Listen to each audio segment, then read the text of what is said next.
Hello everyone, welcome back to Get Ahead English. Today we'll be looking at parts of speech. What are parts of speech?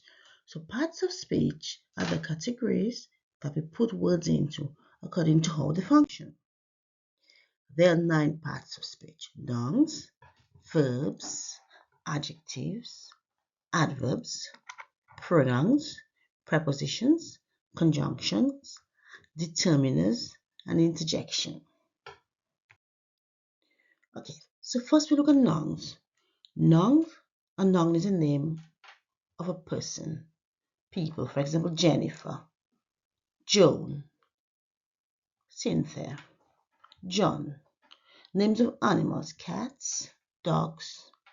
Names of places, New York, Amsterdam. Names of things, computers. Or ideas or emotions, for example, anger, intelligence. Nouns can be grouped into different types. You have your proper nouns and your common nouns, concrete nouns and abstract nouns, collective nouns and compound nouns, countable nouns and uncountable nouns. Let's first look at common nouns and proper nouns.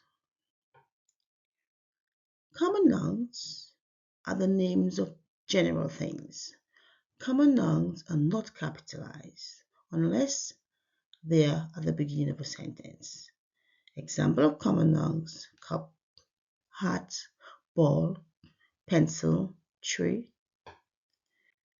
Proper nouns.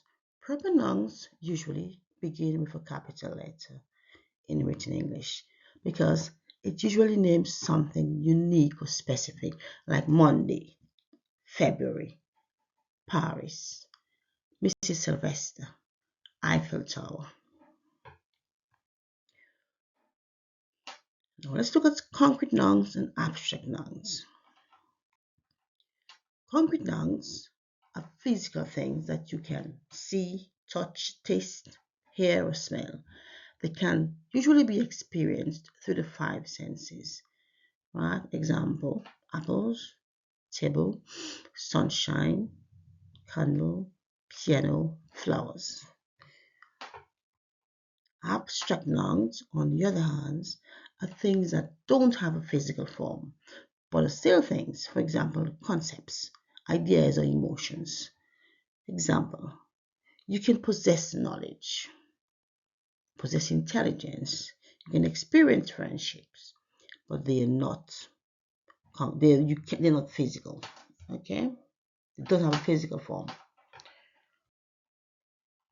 Collective nouns and compound nouns. Collective nouns refer to groups of people or things. Example: audience, family, government, team, swarm of, flock, herd, a bunch of grapes, a herd of elephants. Compound nouns. Compound nouns refer to 2 or more nouns combined to form a single noun. Example: sister-in-law, schoolboy, fruit juice, and many more. Countable and uncountable nouns. Countable nouns can be counted. So countable nouns have a singular and a plural form.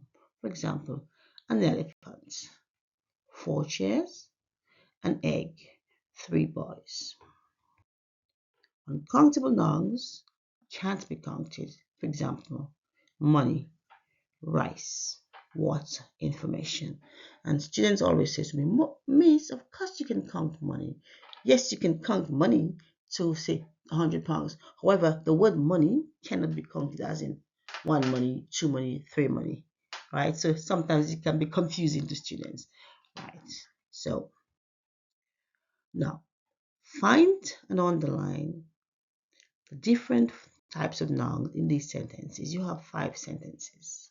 This is your turn to practice your nouns. Okay, so there are 9 parts of speech, as we said in the beginning. So we've looked at the first one, noun. So we'll look at all the others individually. Thank you very much for watching. I really appreciate it. Bye.